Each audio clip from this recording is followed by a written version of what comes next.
And we're going to pivot now to the Director of Foreign Policy for the Jewish Institute for National Security of America, Jonathan Ruhe. Thank you so much for being with us in this important moment as we're listening to Zelensky there talking live to reporters in Germany. Jonathan, earlier this week, the ceasefire deal seemed to really be on its last legs. A lot of people have so much concern about this. Let's get your reaction to what you have heard. Hopefully you were able to hear Zelensky, and I'm just wondering what you made of it. Yeah, so I think there's a couple of things in Zelensky's comments, and we've heard these sort of throughout the surroundings of the Munich Security Conference.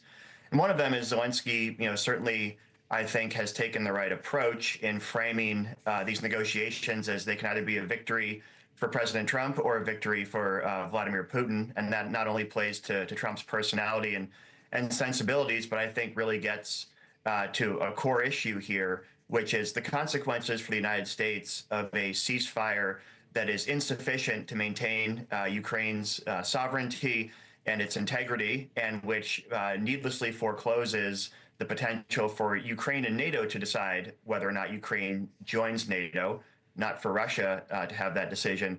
That's vitally important for America's immediate interests in the Ukraine conflict, but more broadly in Europe, and even, I would say, globally, because China, Iran, and North Korea and others will look at our attitude toward an embattled partner like Ukraine and potentially our willingness to abandon it to a shoddy ceasefire or an unfair one, and draw their own conclusions about committing aggression on their own front doorstep. I would just add very quickly, Zelensky's comments also get to another point, which is Europe, frankly, has to do more to uphold its end of the bargain. And even though there was a belated awakening after Russia's invasion 3 years ago to the need to get more serious about this, we've seen pronouncements. But aside from some of America's Eastern European NATO allies, especially those that would be most vulnerable to further Russian aggression, aside from that, we really haven't seen the rubber hit the road yet.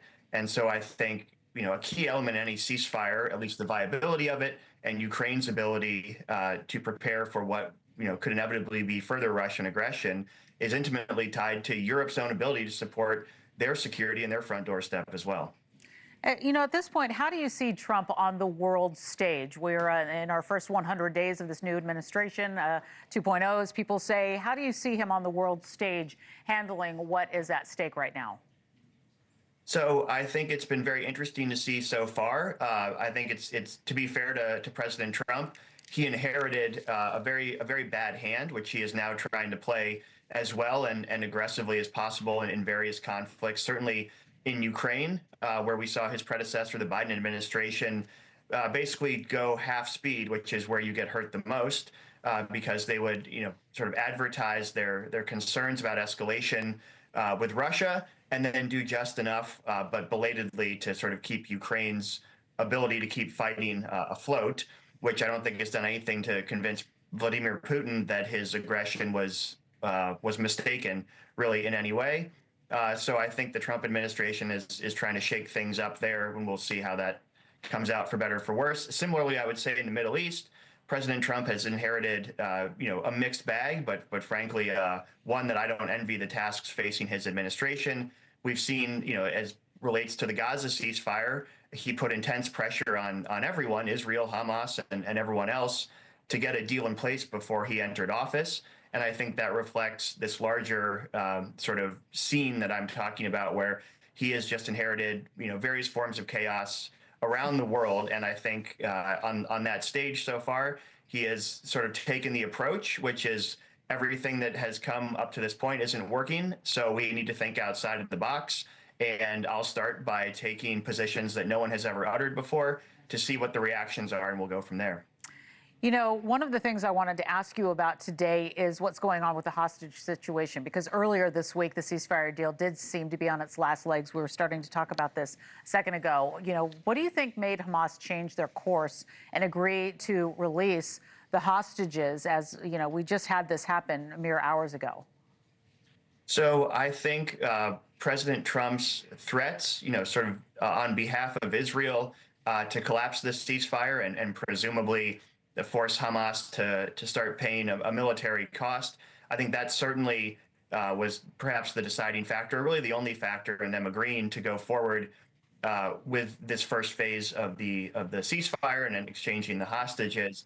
I would say, Hamas's willingness to even publicly threatened to stop adhering to this first phase of the ceasefire, which in turn prompted President Trump's threats. I think that's partly Hamas is certainly feeling strong, and their ability to even survive this war in Gaza for them is a victory. If they can dance on the rubble, that's enough for them. And we've seen with the theatrics and basically the mob rule in these hostage exchanges that Hamas certainly feels emboldened. They do not feel they've lost, despite all the horrible costs they have suffered, but also that they have sort of inflicted on Gaza through their willingness to conduct October 7th and fight the war ever so brutally since then. So I think they're basically seeing what they can get away with at this point. There's so much more road ahead of us with this. Trump has said that all of those hostages were not released by noon today. We're coming up on that. That, quote, all bets are off.